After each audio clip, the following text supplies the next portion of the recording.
Do my best. Alright, welcome back, guys. Back for part 2 with Jez. So on this episode, we'll touch base post army and up to life currently, I think, mate. And we'll go from there. Jeez, I better be a good boy. Don't want to get locked up after this. Yeah, the limit of the statute of limits of Yeah. you'll be pushing there. I can't even plead the fifth in this country. You can, but they won't listen. Nah, I don't think they listen to anything unless it's to benefit them. So we'll kick it off post army, mate. So how'd you go transitioning back to some sort of normality in a way from post army? Let's just say I did the typical ex-army thing. So most guys that go from defence, they get back into that civilian life, and it's just like coming back from deployment and going back to putting a bloody camp net up. You sort of get into the workforce, and you know, Shirley's worried about her phone percentage, and Johnny has to go have a coffee at lunchtime, and it can be just overwhelming because it gets to the point where like you've gone and you've done some real world shit, and then you come back, and I don't care about Facebook. I don't care about you know. Just there's a lot of things that we were meant to do decompression training where you come back and they're like, hey, look, you've seen some stuff, but stress here and stress here is relatable. Yeah. So if you've got people that have been in an office their whole life, when their pen runs out, that's as stressful as running away from a tiger or something, for example, in a different country, or being shot at, or... I had that hissy fit the other day when my pen ran out. That's what I mean, like, and it creates, because it's relative. So, like, if I put myself in this situation that's caused this stress, and I've learnt to kind of numb it out, like you were saying before, to you, that grenade situation is pretty extreme, and I'm literally talking about it, like, because it was just another day. Yeah. That was my pen running out that day. Do you know what I mean? So you got to come back and sort of be relative. And once you do understand that, I think it really helps your outlook on people, and it makes it, instead of frustrating when someone's whinging about their pen running out, you can sit back and go, so? Like, do you know what I mean? Like, it doesn't matter. Yeah. So once I realised that, it really helped me out a lot, but there was still that sense of keeping my brain entertained. So it was like I have to go and do something that felt meaningful to me. So I come back and I joined the mines, and you know, doing all these heavy, big kinds of jobs that a lot of army guys do. It's to match the pay. It's to match that. The mines, in a sense, they sort of sell as being like a brotherhood type thing, where it's definitely not. It's a backstabbing community. Yeah. But like you sort of go in going, hey, look, there's a recruitment process, there's a training process, there's a brotherhood, it's very similar. It's a similar sell to defence. Yep. And then you come in and, you know, realise that there's pens running out in there as well. Yep. So... Well, one of my best mates, he did the same thing when he got out of the Navy. He got into the mines, was doing shutdown work and stuff like that in the mines, until he realised the same thing, that, you know, because that's one of the things they told him as well. Like, it's a very similar field, but it's not. It's fucking... You know, they'll kick you off that long wall as quick as shake your hand for doing a good job. So there's, like I said before, like, it's institutionalised. All those institutionalised kinds of careers, they have a similar feel. So a lot of guys that come back from army, they come back from a deployment and they go straight to the police force, dealing with what they were used to dealing with, straight into firefighting, depending on their background. Mining, that's what they might do. I probably chose mining because I was a mechanic. Whereas if I was infantry, I might be a police officer right now, or something. Do you know what I mean? Or a rescue, or something like that. It's something that I've done since I was 16. It's what I know. It's almost like if I wanted to do a career change now, it's been 2/3 of my life. What the hell am I going to do? Yeah, you sort of I can't sell ice cream. You feel like you're embedded into it, don't you? Yeah. So I've found a path, and I'd have to go back to the beginning, and then it's like betraying my last 20 years of knowledge to go and learn how to sell ice cream or flowers. Do you know? Yeah. And then I'd look like a dupe again. Like, what do you mean you don't face your flowers to the east? Like, it's so... Eventually it got to the point where I was working for other companies and, you know, I'd suggest an idea and that idea wouldn't work, or it would work, and you'd fight with the boss, and to the point where I was like, you know what, I'm just going to have a go myself. And then I get out there and I implement the ideas I have in my head, and some of them are good and some of them are bad. Yep. And so now the last 5 years has just been me, you know, I'm not going to say I'm a good mechanic because we can always learn every day, but I'm more of a mechanic than I was a businessman. And now that's sort of starting to, I'm learning more about that, and it's a challenge. I'm always just chasing something to entertain my thoughts, my brain. Yep. If I go to bed and I'm staring at the roof at 2 o'clock in the morning, I haven't done enough that day. Yeah. And that's sort of how I cope with it. Yeah. Yeah, Yeah, so. no, excellent. So, was there anything else that sort of, that transition period that helped you cope, like with trying to get back? Like you said, you're saying before that, you know, you met Jazz, you had the kid, you know, stuff like, were you still finding it hard? Because obviously you're a new father. Yeah. You've just left your career. You know, you're back with Jasmine again. Yeah. Yada yada. You know, there would have been a lot of stresses there. It's basically just juggling the 24 hours in the day. Yeah. You know, so sometimes, you know, if I'm there all the time, you don't have money, and then if you're working, you don't have family time. So it's, you've got to really like chase the money when the money's going good, and then spend that time with your family when it slows down. Yeah. And running your own business, you tend to think that you can do that, but you're at the customer's sort of discretion as well. So there's plenty of times where, you know, sorry, I can't make that, or, you know, then the next day you've got 2 days of nothing. It's kind of, I think you just got to adapt every day. I do the best I can by planning out my weeks. I set things aside and go, hey, look, I'm going to do 2 or 3 things this day, and I can't fit any more in. If I can't get in, then it's going to be there, and if that doesn't work for you, I'm sorry.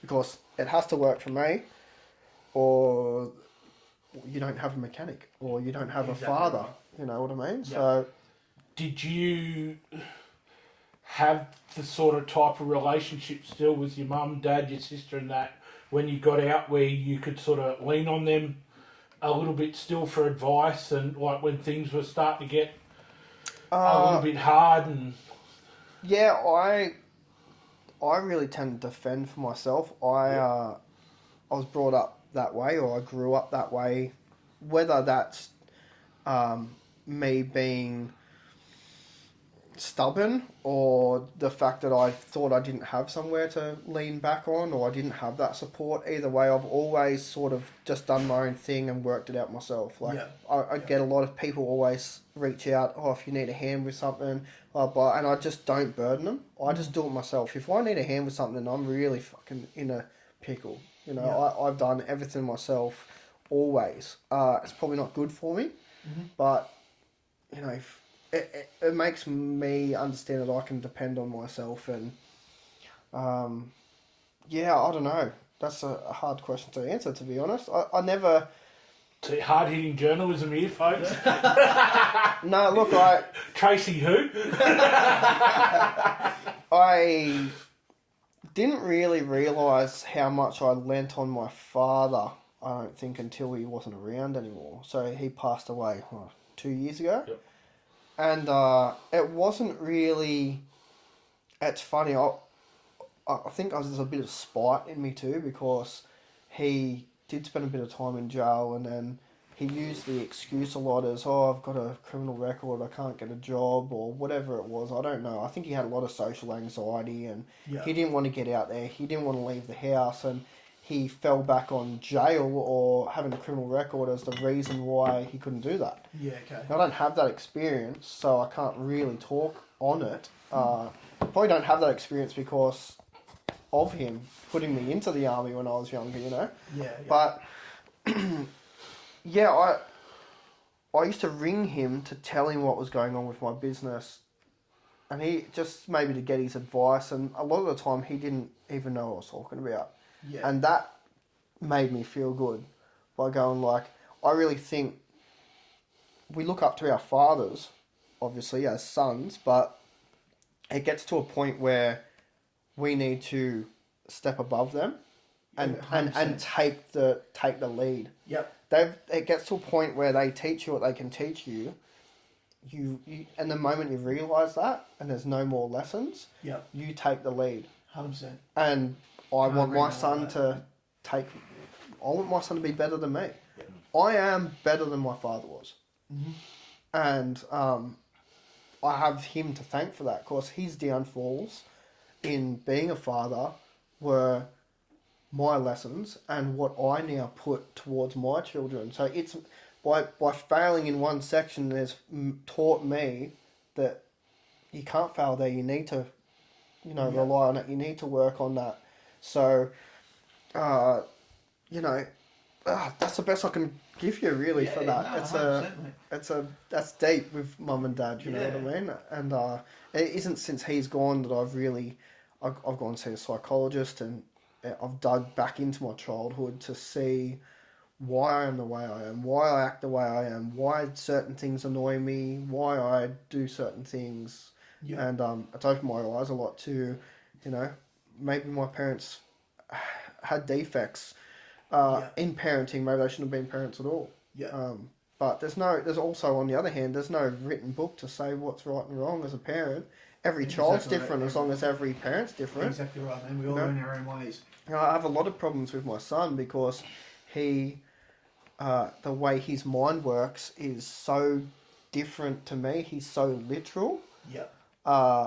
And is super intelligent. Yeah, he's a pretty smart kid. Yeah, and it gets to the point where if my daughter, she's a rat bag, if she fucks up, I can go, and my discipline is military.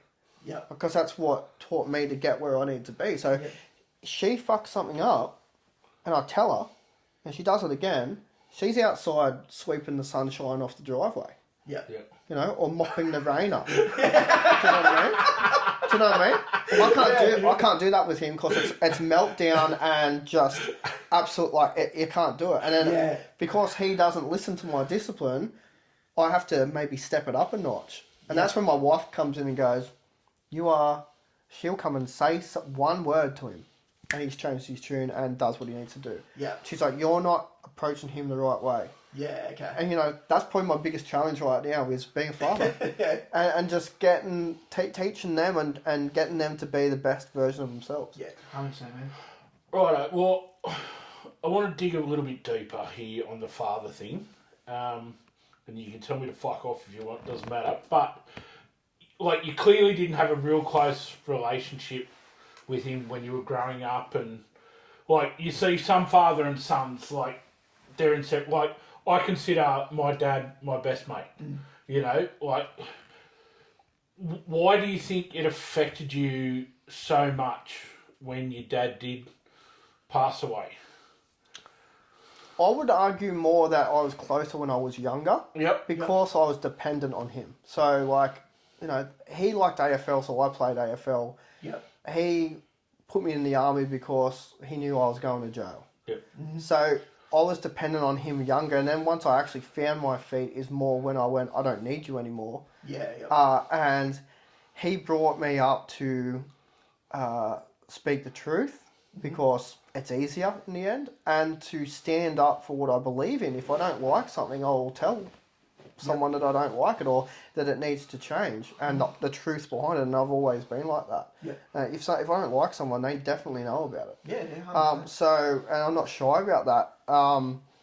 But then, to his dismay, all of his beliefs were completely opposite to mine. So probably the last 5 or 6 years before he passed away was when we really clashed.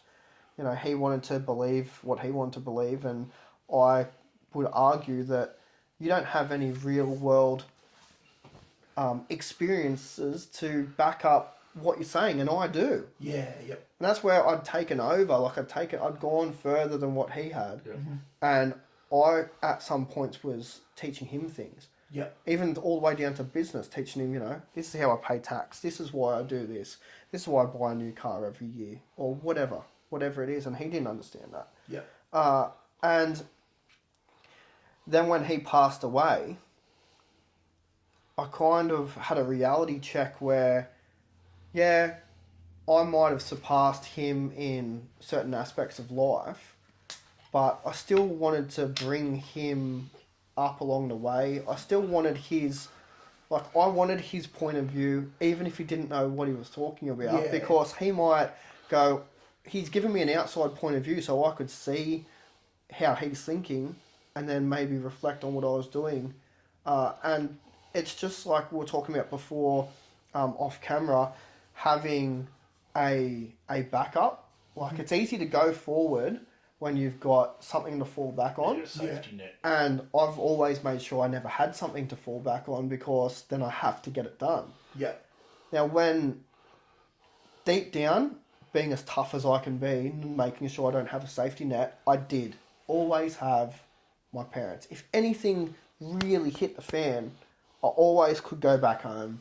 I think that's the way your parents should be. Yeah. Even if you don't get along with them, they're not going to leave their kid out in the mud. You know what I mean? And you shouldn't ever leave your. Yeah. Even if you don't get along with your parents, you've got to honour them. You've got to make sure. I might not get along with him, but I'm not going to let him be homeless. Yeah. Or Exactly whatever, right. And now that he passed away, I truly have no safety net. Yep. I had an older brother.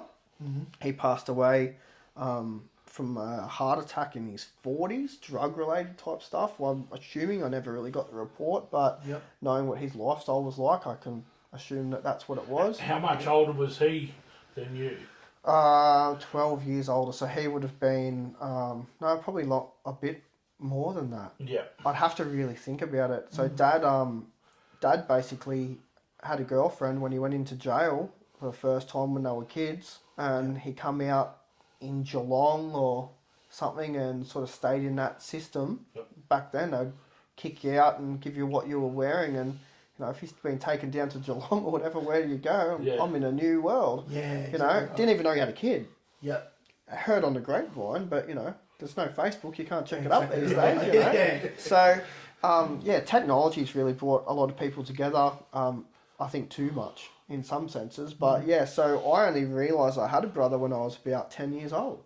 Yep. So I had this older brother, and he would have been, I don't know, In his 20s. In his 20s, Yeah. at the time, yeah. And So the last thing he wanted is little 10-year-old Jeremy hanging around him. And no, we actually really got along quite well. Yeah. So I it's funny because my father was so much older and he had all these experiences, but my brother looked so much like him, but he was a young version of my dad. So it's like having a young version of my dad, and Yep. I could go on for a long time about experiences I had with him. He had drug-induced schizophrenia. He was homeless for a long time. Sometimes I go and sleep on the street with him. It was just... and then he finally... It's funny, it always happens that way, where they finally start to come around and get better, and then they pass away. And that's what happened to him. Yeah. So I lost my brother when I was 24 or something. Yep. And then, now I've lost Dad as well. So I'm the oldest male. I'm the latest of the generation of my family. Yep. And that it creates a massive pressure on me to really feed into my kids, to be the best that they can be. But I don't have a safety net now. Yep. And that's I'm like out in the ocean bobbing around. Yep. In a sense. yeah. So I'm lost, mate. In that regard. Yeah. So when did you... I mean, I know we're going on a little bit about the subject, but when did you sort of realise that you needed help after the loss of your dad, like proper professional help? Because, I seen it, but you were very good at hiding, your emotions at the time and things like that. And if people sort of didn't know you that well, everything would have looked hunky-dory. Yeah, okay, my dad's passed away, but life moves on, sort of thing. When did you sort of realise that, fuck, this has really affected me more than I thought it would? I need some help. To be honest, it's been a couple of years and I probably haven't really thought about it. Yep. which is crazy to say.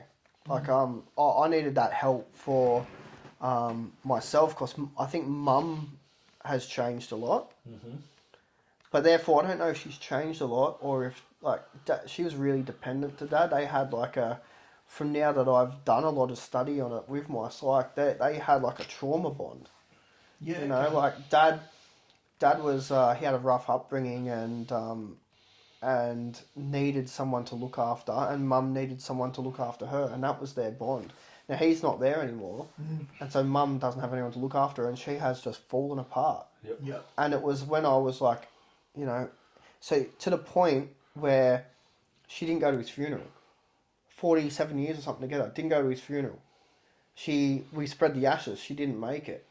And what she was doing was she was letting down my sister. So, like, my sister has the same experiences as me with our parents being, in a sense, distant, I guess. Yep. So we're really close. Yep. And, like, it's sort of between my sister, my wife, and my daughter, they're the only three that I'm really going to, you know, balaclava on at 1 a.m. to do. Do you know what I mean? So when we get to the funeral and all the family's there and Mum's not there and, you know, it started at 12 and it's 10 past 12 and she's still out the front and I'm like, she's not coming, bro.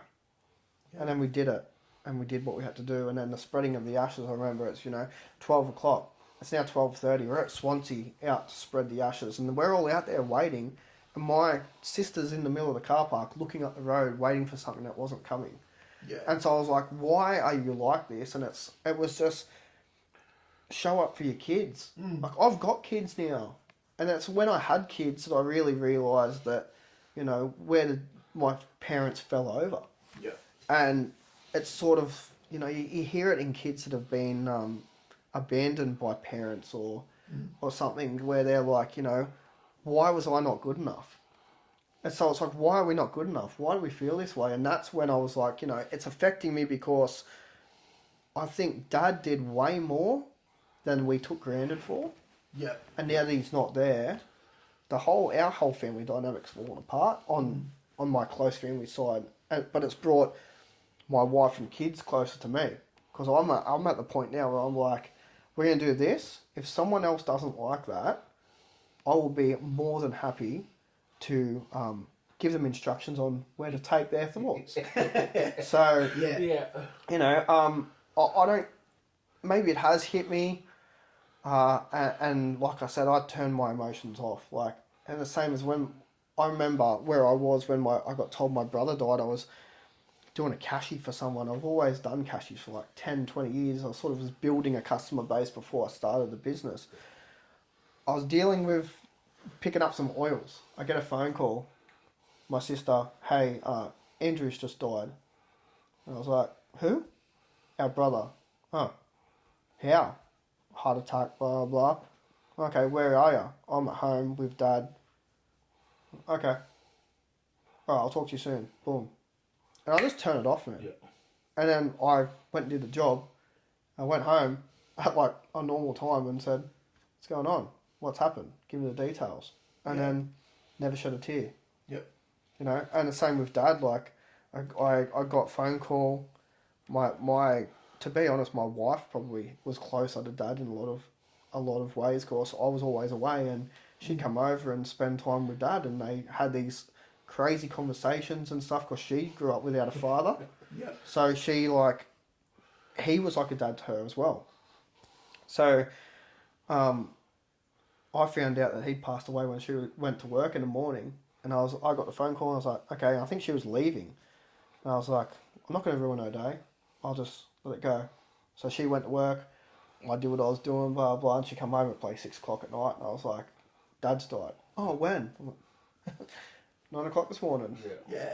And then I sort of went, there's so much going on. And then I went to work, man. I was doing 16, 18, 20-hour days every day. Yep. Loud music, not answering the phone, just doing what was in front of me. I think that's how I dealt with it. Yep. Just smashed myself. And I did that for months. So what was he like as a grandfather? The kids were a couple of years, so they were sort of, they would have been at an age where they're sort of didn't really understand the whole Yeah, life and death thing, I'm assuming. I guess so. Look, our grandparents from both sides, I think it's the generation. I don't know. Yeah. They were never there, mate. They were never there. I know Jasmine's mum. She's around a lot more. Sometimes when it's convenient for her, I guess. But like my parents, honestly, that my kids don't know their names. Yeah. Unless we went to them. They never came to us. Now, I don't know if that's, Mum could never drive. She also had an accident, was wheelchair bound like 5 or 6 years ago. Yep. So it's difficult, when they're in their 70s to get this chick out of a bloody house and anywhere. But, even I feel like if she didn't have the accident, they would have been exactly the same. Yeah. That my kids don't know who they are. Yeah. And that's, that's their choice. If they sit back and go, I haven't seen my grandchildren, I wonder what's going on. It's never been a better time in the world to be disabled, mate. She's got a ramp, she can call a taxi, they'll come do everything for her, but she just never had an effort. Yeah. So, like, my mum and dad are totally different with me nephews and me niece. Like, they go 2 or 3 days without seeing them, and they're like, fuck, we need to go and see the boys, or I need to ring, my niece, because my niece lives in London. They're like in constant communication, and because Dad's been a bit crook the last few weeks, hasn't been able to go down and see the boys play rugby, and that sort of gets him upset and things like this. And, it's funny because like my parents would be there maybe for a birthday or something, and it was for an hour. Like they were just real disconnected from us. Yeah, okay. And we were really left by ourselves, like quite severely. Like it's almost like I've got massive abandonment issues. Yeah. And that's like, we're talking about trauma bonds, and me and my wife have a trauma bond. Yeah. And that's just like, we've only just we did marriage counselling and all kinds of things because of, I'd hurt her in ways that I didn't even know I had because I was responding to her trauma with my trauma, and we had these massive circles. I don't know how we stayed together, mate. Like, honestly, we were so opposite in the way we dealt with things. It was a nightmare at times. Do you think it's made you a stronger, couple? Yeah, because we both understand, like everything goes back to your childhood. Every single thing. Yep. You don't think about it, but it does. Yeah. Like, I've got an old GMC truck. Why? Because I used to love the ambulances when I was a kid. I'm serious. I love the noise of them. I joined the army. I went from the little kid watching the army trucks driving past to the army truck driver waving at the little kids, knowing how they felt. I was them. Sticking Transformer stickers on them. Yeah, well, that's another story. Yeah, got in trouble for that one. The RSM, the Regimental Sergeant Major of our base, was introduced to me as the criminal. Really? I had a conduct record like the Yellow Pages, mate. I was in trouble a lot. I don't know how I didn't go to military jail, to be honest. That was all in good faith and good humour. But yeah, I've done some things in the army. I was constantly in trouble. I've always had that workshop banter. Like if there's a workshop, if there's a prank that needs to be played, I have my name all over it. And to be honest, that's probably why I do TikTok, because I'm just alone every day, all day. I get on TikTok just to razz people up, mate, and just to talk about it. Like I just need to. I think humour is a massive way of dealing with all my pain and traumas. Yeah, I've always been that way. Like the worse a situation could get, the louder I laugh. And that's just how I deal with it. I remember this one of my really good mates in the army. I haven't seen him for a while because he's down south. I remember when we become good mates, we were sitting down, massive storm, electric, like there was lightning hitting trees where we were, and we were soaked. Yeah. And he had this massive Bowie knife, and he's slicing off Hungarian salami, soaked. We're all soaked.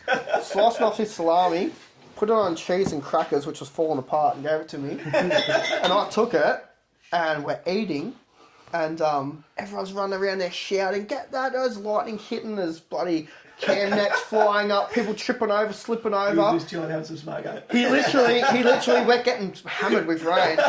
He cuts his thing up, gives it to me. I'm looking at him. He cuts one up, and we both eat it. And he just goes, "Look at these silly cunts." And we just cracked up laughing. And honestly, the worse the situation got from then, mate, you'd be there and you're in the rain, you're in the shit. All this stuff was happening. And I would just be like, "This is sick! Like, where would you rather be?" Like, and so I've always humour's always been the way I've done stuff. Like, I remember probably the day Dad passed away. I don't know if I should say what I'm going to say, but I'm going to anyway. You know, the day that Dad passed away, I'm there, I'm trying to talk to him, and if you've seen someone that's about to go, mate, they don't look like a person. Yeah, you're He's right. drawn, deep, heavy breathing, you know, everything's going wrong. I'm trying to talk to him, and I'm in his ear, and I'm like, "Hey, mate, like, you know, I'm here, I'm trying to do the right thing," and there's no response, and I was just like, "Can't smack me now, cunt." And, you know, he'd twitch, and I was like, "He's there," you know, and then, like, the girls came in. It's real hard on my sister. She came in, she was with her friends. Everyone was down. There was such a negative energy, and Mum came in, and she's in a wheelchair, and, you know, we're all there, and we're all silent, we're just watching, and I'm like, "Mum," she looks over, I'm like, "Give him one last little whack off," you know? It's just to bring it up, you know, because we feel it's a shit feeling, and I don't want to feel like that. I want to have fun, you know, like, and you can't change it. It is what it is. Might as well laugh about it, you know. Like, I try and keep morale up, I guess. You know, if everyone's happy, everyone wants to do something. You know, like I said that one joke, and you know, everyone just went, "Oh, man, why do we bring you anywhere?" But then we all went out and had lunch because everyone was like, "Oh, let's go do something." Break the vibe. You know, we left, and 2 hours later, we got a phone call. He's gone. Yeah. Here's what it is. So, like, you and your sister have always been close over the years. What sort of effect did that have with you guys when your dad passed away? Moving forward, did it bring you closer together? Or it's always stayed the same? You guys have always been... It's funny, she's in the line of work, like NDIS and all that. She's like a state manager. She was a state manager. She's right up there. She knows all the rules, all the people to call, and she took it on herself to deal with Mum, deal with everything. And I really sat back, and I think there's a lot of resentment from her towards me because I just sort of left her. I took off and was doing my own thing because that's how I dealt with things. Yeah. And she dealt with it by smashing in and getting it all done. But she had to deal with everything. Like, it got to the point where the estate, we had lawyers. They're like, "What are you going to do with the estate, everything?" And I'm like, "Give everything to her." So, like, when Dad dies, Mum goes away, everything like that, she gets everything, 100% of everything. Yeah. And she can divvy out whatever she wants to divvy out to me. If that's nothing, it's nothing. Yeah. If it's half, it's half. I don't really care. That's got nothing to do with me. So I think it kind of pulled us apart a little bit. Yep.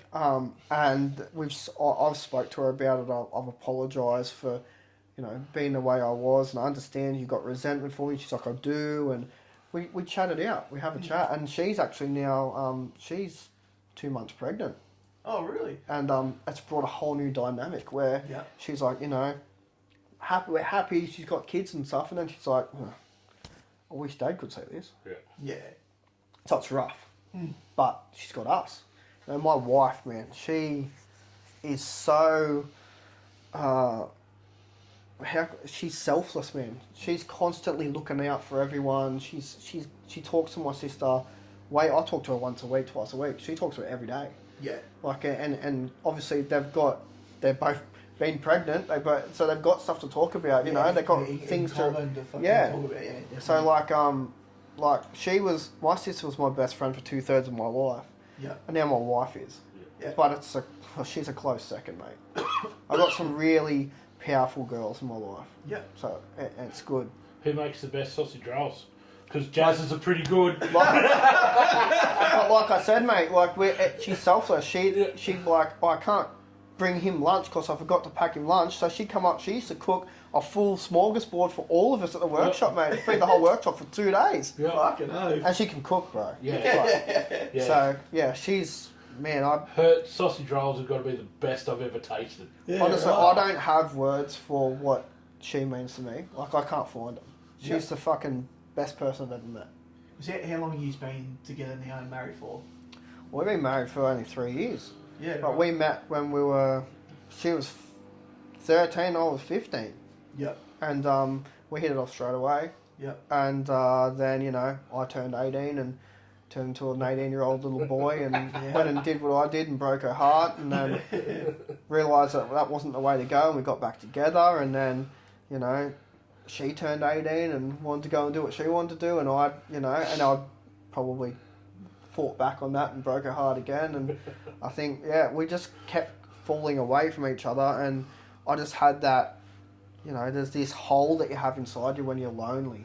Yeah, yeah. And I was filling that up with summonats and drugs and alcohol and girls and, you know, everything that, you know, you could, gambling, everything you could list. Yeah. And it never got smaller. And then I'd go to, she managed a pub, I'd go to the pub and I felt complete. And I was like, this is what has to happen. Like, we just got to make it work. And, man, we've seen the best and worst of each other 100%. She's met my grandmother, my brother, my dad. Like, she's been there almost my whole life. That's what it feels like. Yeah. And we just sort of came together, and it's always, you know, we have our ups and downs, but we have a common goal. We want to be there for our kids. I want to be more involved than my parents were with me, and she wants to have a full family that she never had.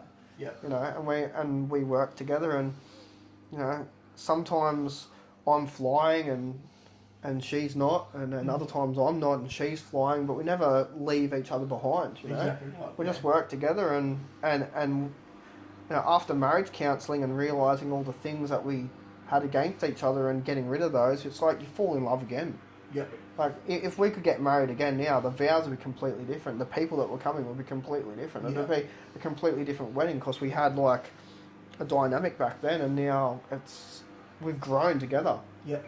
I said to her the other day, I used to think, you know, I love saying, oh, I can't wait to grow old with you, and picture two old people on a fucking deck in a rocking chair, without realising that we are growing old together right now. Yeah. Yes. I'm getting bald. She's getting bloody saggy arms. Like, we're getting old, mate. We're getting old together. We're watching our kids smash it at school and teaching them our ways of things. And like, we're literally growing old together now. And it's when you realise that, you know, life is a journey. It fucking is, mate. Yeah. 100%. We're on a journey together. Yep. You know. So with the marriage counselling, right, was that something that you both brought up at the same time, or was that something that she sort of brought up and you went, well, I'm a man, I don't need, you know, let's just work this shit out. We don't need somebody to... Well, so it was after Dad had died. Yep. And I... Because just, like, the typical stigma is the man, like, I don't need to talk about that shit in front of a stranger, or, you know, I don't need to go and pay somebody to tell me what I'm meant to be feeling and what we're meant to be doing, and, you know, I believe it was that, but it was her side of things. Yeah. So she didn't want to talk to anyone. She's never spoke to anyone. She's never really had anyone that she could depend on without judgment, you know what I mean? Yeah. So she didn't want to do it. Yeah. And then once, what happened was a crazy story, actually, because we used to have these fights every 3 months, because I would do something that would annoy her, and then her reaction was to shut off, which then made me feel like I'm not getting the attention that I need. I've been abandoned. Yeah. And I'd do something stupid, and she'd be like, oh, he's doing that because he doesn't love me, and then shut down. We had this massive toxic circle, and we had that for 20 years. Yeah. And it's probably the reasons why we broke up, and we didn't even know why. Yeah. And so when I went to see this psychologist after Dad had died, she's like, we're going back to your childhood. You do this because of this, blah, blah. And it brought me up. And learning more about myself then taught me about how she reacts. Mm-hmm. And we went out one night and we had a massive fight, probably the biggest fight we ever had. And we actually both physically hurt each other. Yeah. So, you know, she ended up stabbing me in the bloody arm, and I punched her in the mouth or something crazy, just like absolutely out of control. Yep. And we were looking at each other, 3 o'clock in the morning, both bleeding, going, how the hell did we get to this? Yep. What are we doing? We've never, ever even really shouted at each other. Now we're punching on. Yeah. And I said, look, you're doing this, because I'd learnt these things and I was identifying what was going on with her. I said, you're doing this because of this. You're doing this because of this. And you're creating this. And I was just saying, I shouldn't have been attacking her like that. But in doing so, she sat back and we sat and she goes, holy crap, you're right. Like, I feel this way and it makes me do this. And I said, if you want to, well, we're at a point now where you pack your stuff, you leave, I divide the house in half and we go. Or we don't ruin our kids' lives and our own, and we go to marriage counselling. And there is no other option rather than that. Yep. And she agreed, and we went there, and it was the best thing we ever did. Yep. And now we don't think we've ever had a fight since. We're a team now. Yep. We were like two people trying to live together unhealthily, like toxic in some ways, and then masking that from our kids, and it was just creating a bad dynamic. And now we're a team. Yep. And we can't stay away from each other, and we appreciate each other so much more. And then the kids see that. Yeah. You know, like looking at my kids when they catch us having a cuddle in the kitchen or something, it's an achievement feeling. Like, it's good. That's what they need to see. They need to see that we're teaching them a healthy relationship. Yeah. And we didn't fucking have one. I pity the bloke that starts dating your daughter when she's old enough because you brought her up to be a princess and it's going to cost him a lot of money, and he's going to go through a lot of boyfriends before she finds him. That's funny. I said something ages ago. I'm like, oh, you can try and scare your daughter's boyfriend and everything, but what I tend to do is a little bit more subtle, and I'll just buy as many colognes as I can and wear each one for each week, and then eventually, when she meets a guy, you know, oh, you smell like my dad, this isn't going to work. Chemical warfare. Oh, love it. That's it. That's so subtle. So, moving on, your work life. So, when you left the army, you settled the Newcastle area. Yeah. Did you always stay there?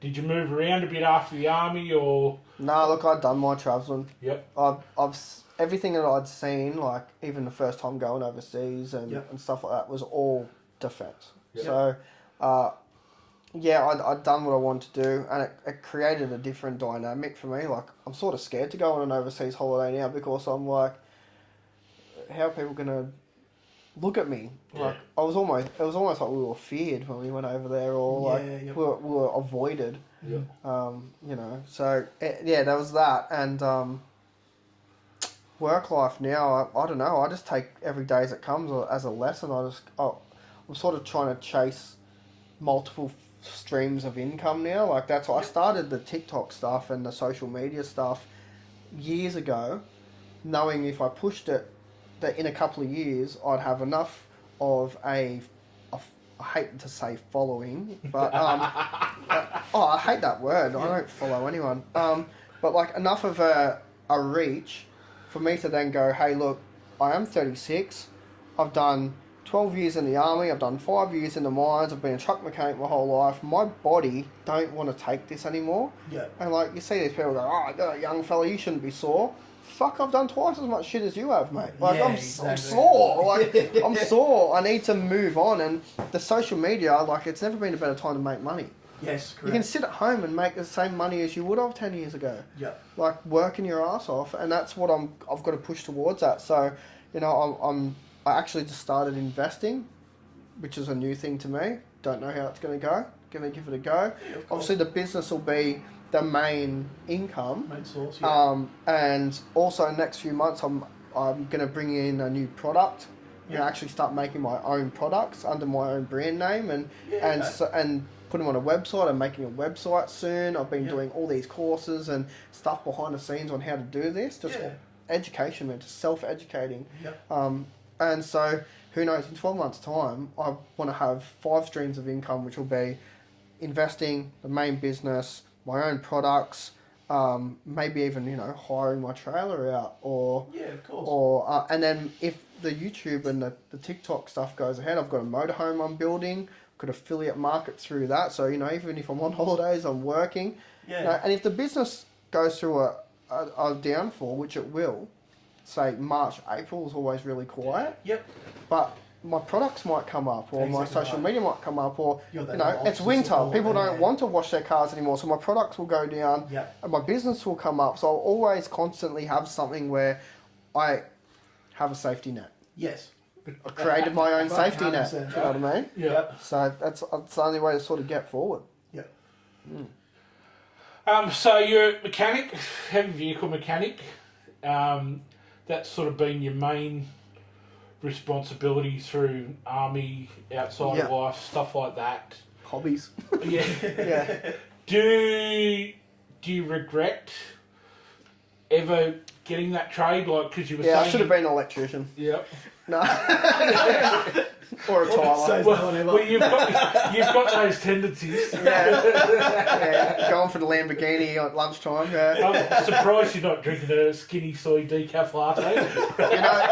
It's actually funny. So that comes down to your childhood too. Yep. My career choice came down to my childhood. It all does, and the amount of growing I've done, I wish my father could see me now, because it was his death that triggered this exponential growth that I've created for myself. I've grown more in 2 years than I have in 34. Yep. Easily, and because I don't have that safety net. Yep. I'm creating it for myself and showing everyone that I can do it. I'm showing myself. Yep. Really showing myself. Now, Mum and Dad, a really heavy question I got asked from my psychologist was, when was your last good memory with your mum and your dad? And I sat down for 5 minutes, and this might blow you away, but I don't fucking have any. Maybe grand final when I was 14, Dad was there.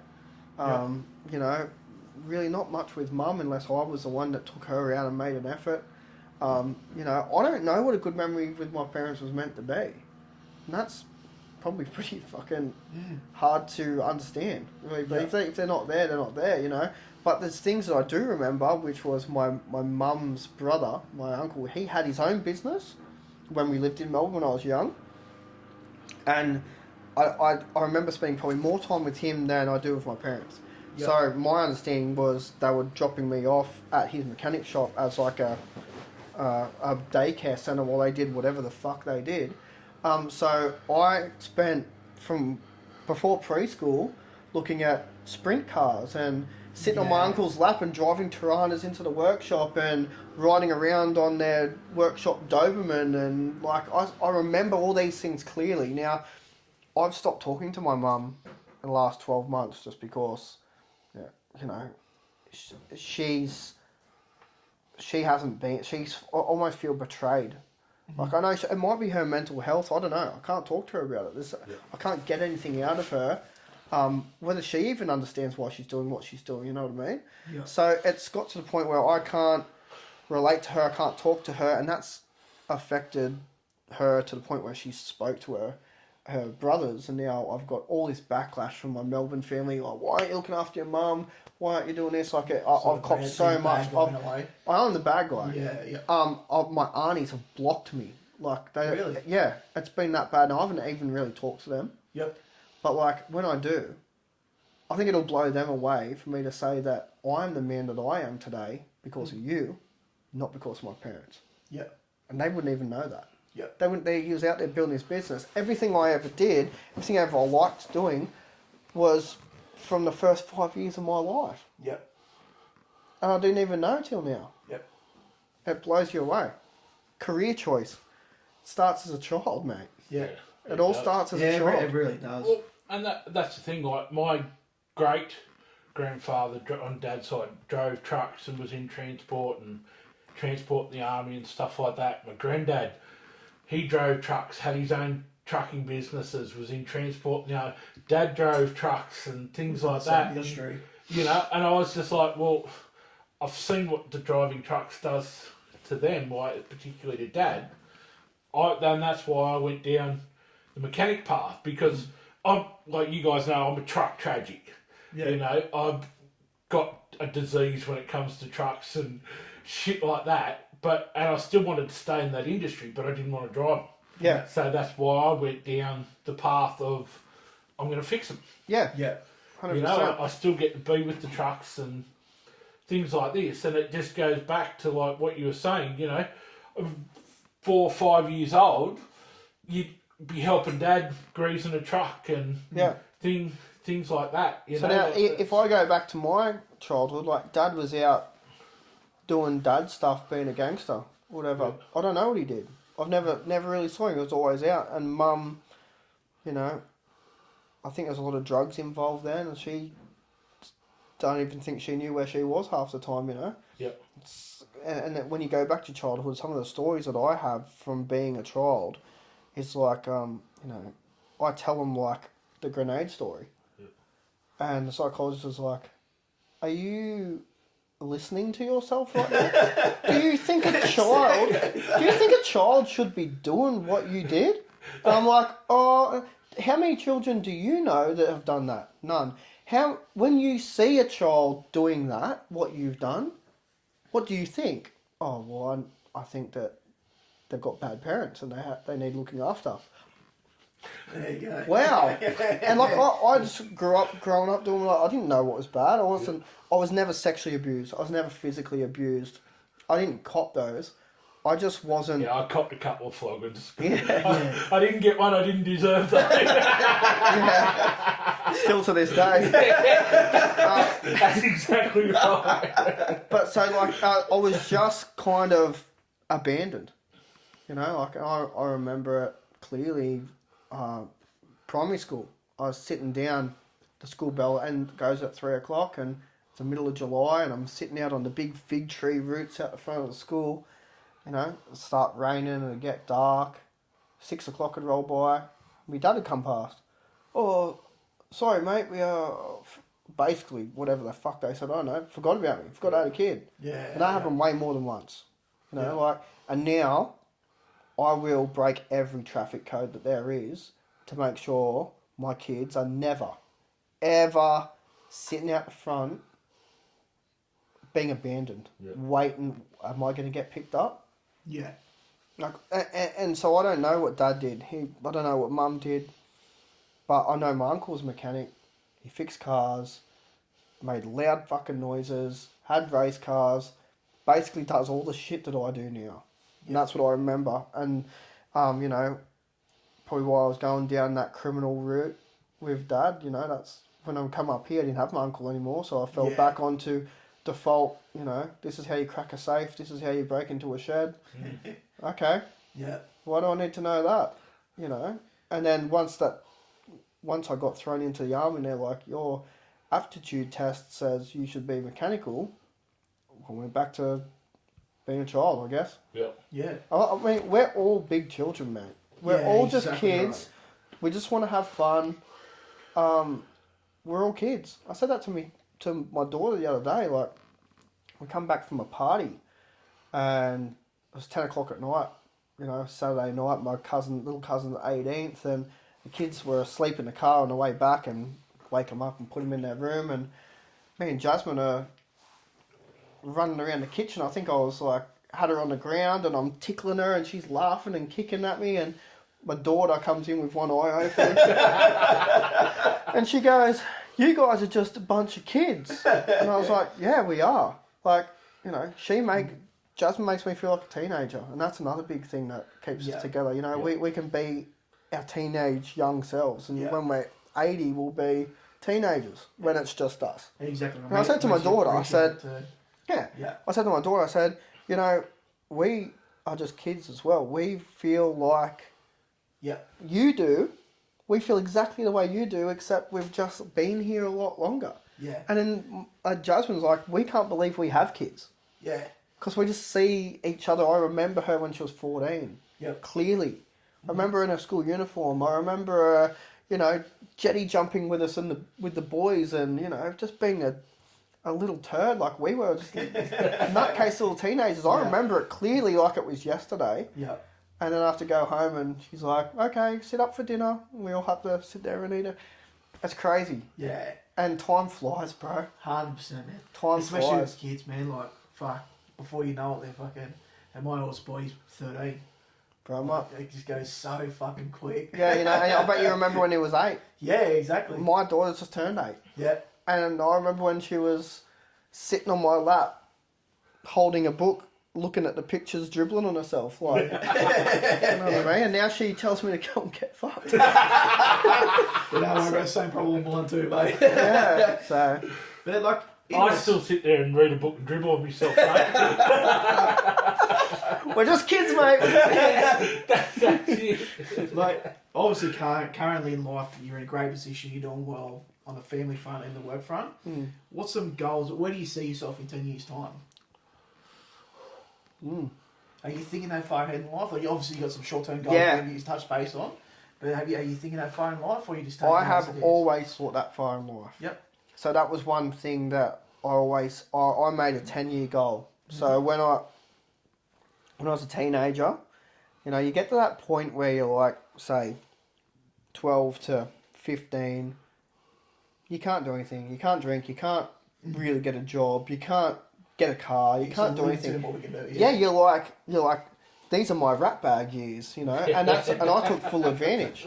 Yeah. You know, so like, you know, I started smoking weed and, you know, doing all the things that, well, I mean, some people might be watching this going, that's not what we did, but like, with my background and the people I was hanging around with, that was what we did. Yeah. You know, but I remember clearly, I was about 15 and I was getting over it. Dad was really sick. My parents both had hepatitis C from drug use and needles, and like, we had to have separate utensils, separate everything. Everything had to be separate because, you know, my parents were so scared that, you know, they might accidentally give us like a blood disease. It was like, you know, so that was cool. That was a good thing to look after ourselves with, but, you know, we never share cups or anything, which has kind of almost been like, I don't do that now. I won't share food or anything with anyone. It's been since we were kids, you know. Yeah. So when I was 15, I was like, you know what, I want to get a job, and this is when I just was starting to like look at the army. So I was probably 16 then. Yeah. Like, righto, I'm gonna do my apprenticeship. I'm gonna get a job. I'm going to go overseas and come back and I'm gonna buy a house. And I want to do that in 10 years. I did it in 8. Yeah, smash. And then I had a girlfriend, a long-term girlfriend at the time, and I now know my trauma is why we would have broken up. Yeah, all good. Our trauma would have been why we broke up, and it was, you know, for the best in the end. Yep. But when I was with her, after I left, I sort of had this house by myself. I was like, I wanted to get married, have kids, and start a business. That's what my next steps are. Yeah, your next now, goals. That's what I want to do in 10 years. Yep. Because I'm lost. Like, once I bought the house, and then I was like, that was the end goal. I'm 23. I got heaps to go. Yeah, what do I do now? What do I do now? And then I sat back and I was like, you know what? I need another 10-year plan. Yep. My next 10-year plan was to work on my house, get a good job, network, find a good chick, and have kids, get married, and start my own business with my network. Yep. It's been 10 years since then, and I've done it. Yep, nailed it. And now, like I said before, off camera, I said my next goal was to be a self-made millionaire in 10 years. Yep. Now I'm 5 years in, and I'm fucking nowhere near it. But I've learnt so many strategies, and I'm learning every day. And it's like, you know, standard education gives you standard results. Yep. If you really want to do better at your job, do better at your life, to invest in yourself. Yeah. I'm constantly educating myself, constantly doing courses, I'm constantly learning about stock market, you know, and I make friends with, I've got so many millionaires in my phone right now that I can call to go, hey, how do we do this? How do we do that? Yeah. I think the best advice is like, find someone that's doing better than you and take them out to dinner, mate. Yep. Like, which is normally probably the opposite thing. Like, I've got no money. I'm not taking a millionaire out to dinner. But it's not the money; it's the knowledge and the time. Like, if I offered you $100 million today, but you don't get to live for the rest of the day, you wouldn't take it because time's worth more than money. Exactly right. So yeah, you can always make more money. You can't make more time. Yeah. But if you want to learn how to deal your time better to make the money, but you don't know how, find someone that does. Exactly right. And give them your time. And you know, you Bounce never off those people, you never right? rock up to someone's house without a 6-pack of beer. Yeah. Like, so you go, hey, look, you're doing better than me. Let's catch up. And they go, oh, I'm doing better than you. Why should we catch up? Let's go to dinner. We'll have a chat. Yep. You sit back and you listen. Yep.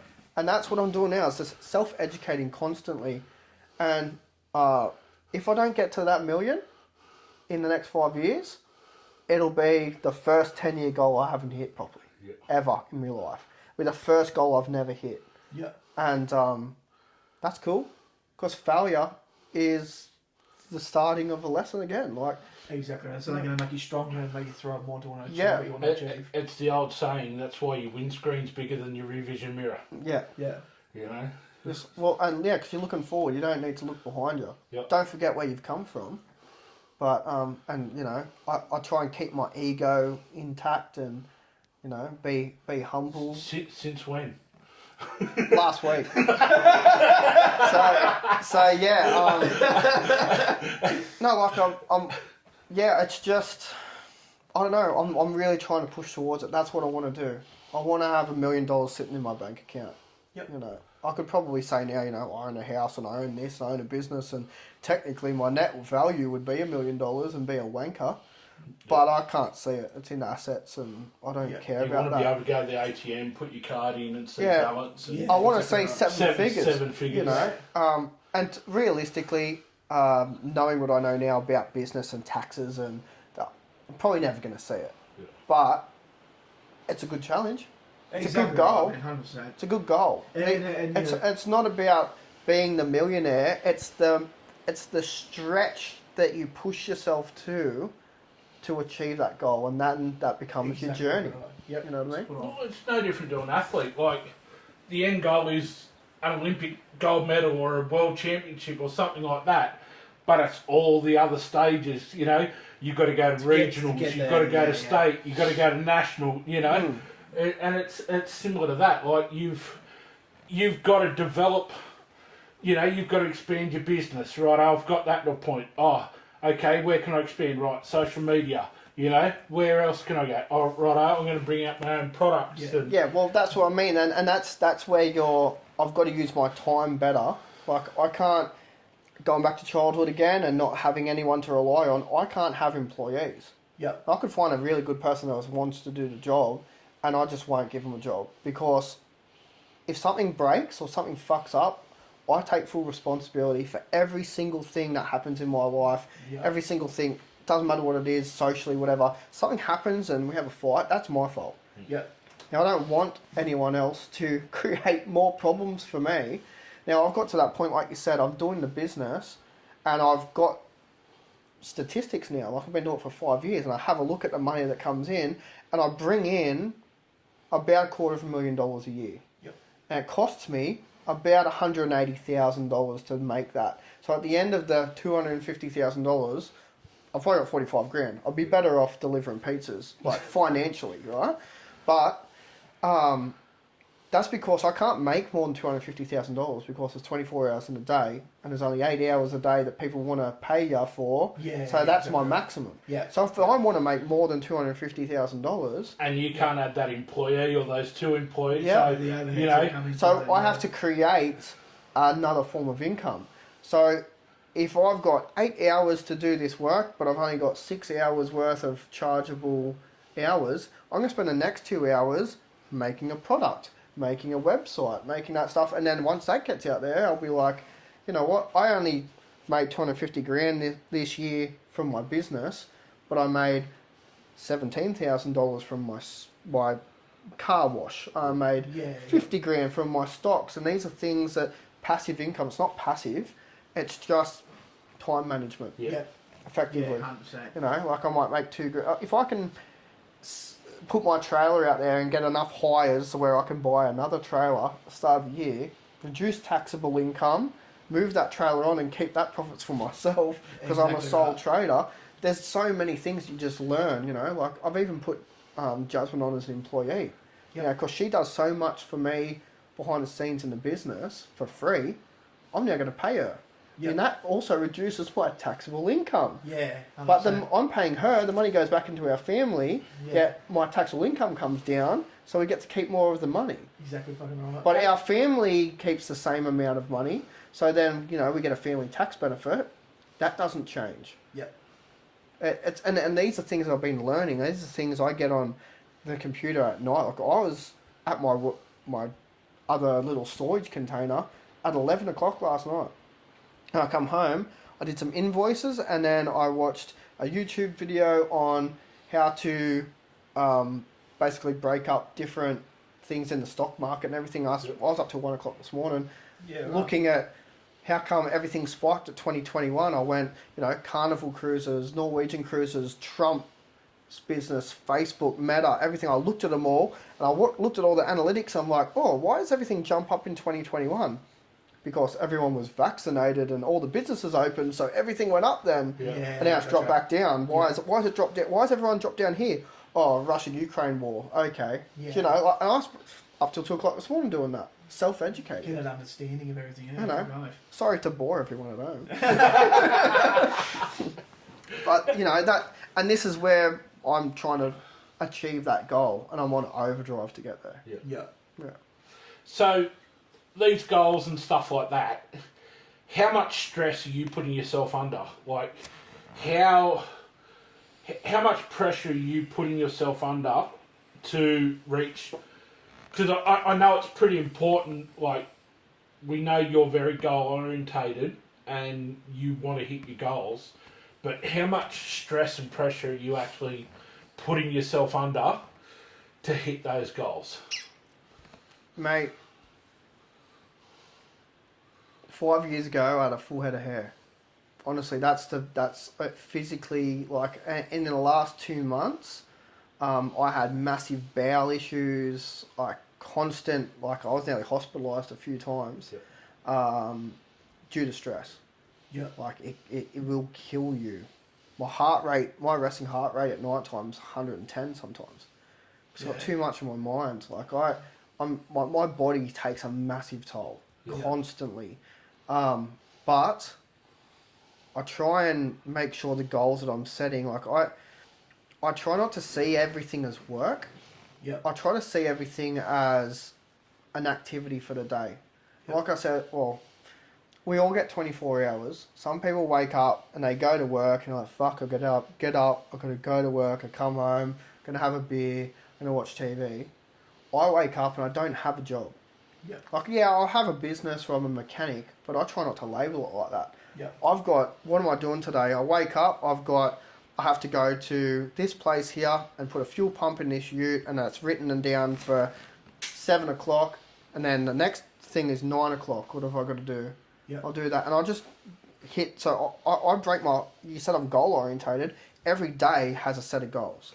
Yeah. And I just hit those goals, and I go home, and sometimes, like the last few days, I'll look at the next day, my next goals, and go, it's only 10:30, I'm probably not going to be tired till midnight, 1 o'clock. Let's knock the next day's goals off. And then sometimes I give myself a day off. Yeah. And I go and take my wife out to the wineries and we taste cheese or whatever the fuck it is that we do, you know? And we be teenagers together. Yeah. Drop the kids off, go and eat cheese, come home. Do you like rewarding yourself like that? Like taking the day off, going out with Jasmine or taking the family out, you know, for a day. Do you think that helps you then, like, keep focused to those? Like, is that little reward, do you think that it's going to keep helping you focus to reach those 5-year goals, 10-year goals, 15, 20-year goals? Like, do you think having a reward there is part of the process of reaching? Like, if you just go, right, I've hit that goal, I've hit that goal, I've hit that goal, I've hit, and you're 5 years down the track. Next minute, your kids are starting high school.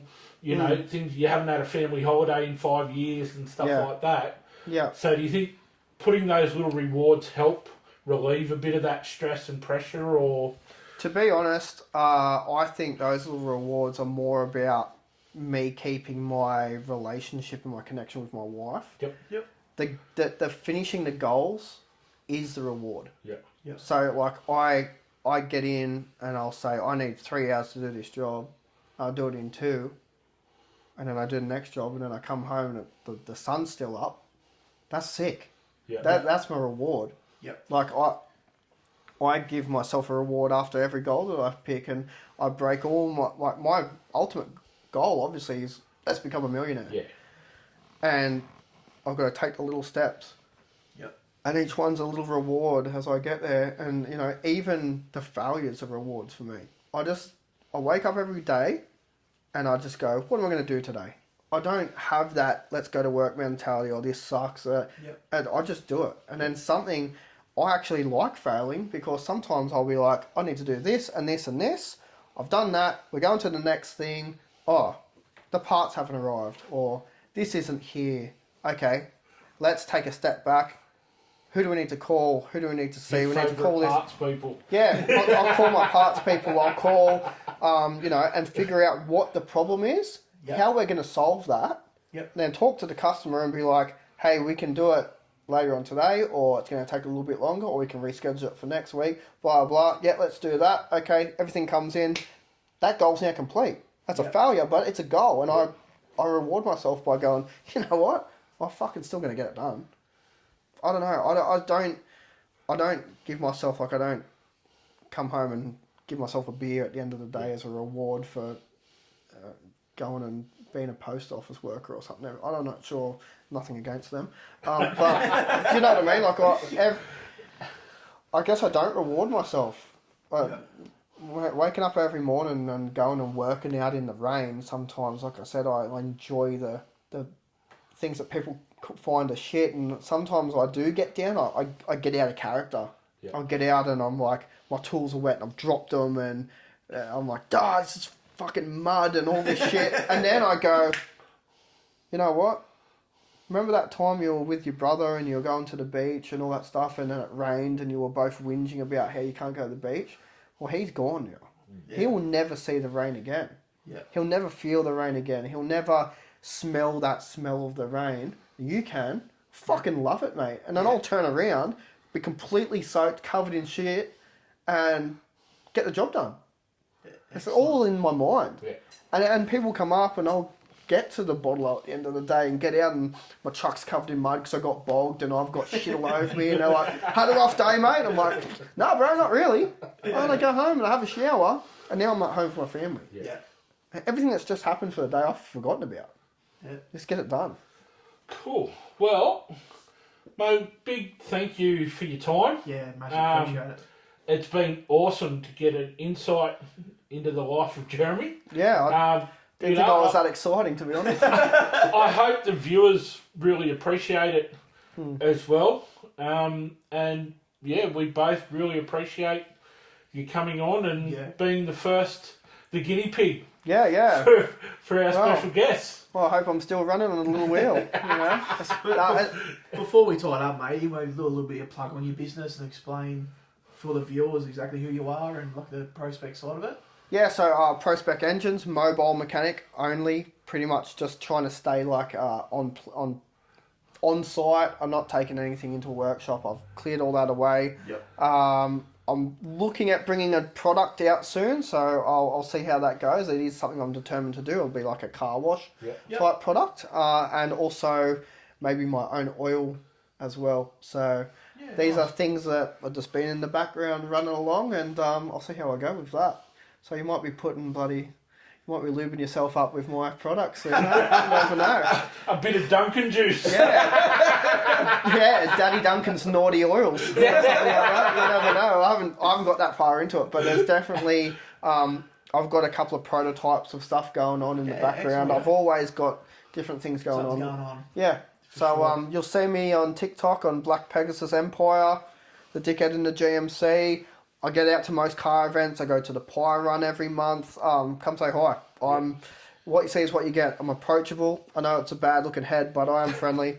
And come say hi. And anytime. I've had a real good time here. I was a little bit nervous actually when I first walked in, not knowing what was going on, but that's been a really good day. And I'm really glad that I get to sit here with you and not just watch you on my TV every week. So That's awesome. it, mate. Well, we appreciate your support too, mate. Definitely. We know you've been right behind us since day one. Yeah. We'll throw a link up on our Facebook page and stuff too for his business and stuff like that. So if you're in need of a mechanic or anything like that, just shout out to Jeremy and We'll put all the link for the TikTok and that up too, mate. Yeah, that'd be cool. It up there and yeah. so everyone can see it. So, and tune into his Friday night lives he does as well on TikTok. They're pretty educational actually and a bit of a laugh sometimes. So Yeah.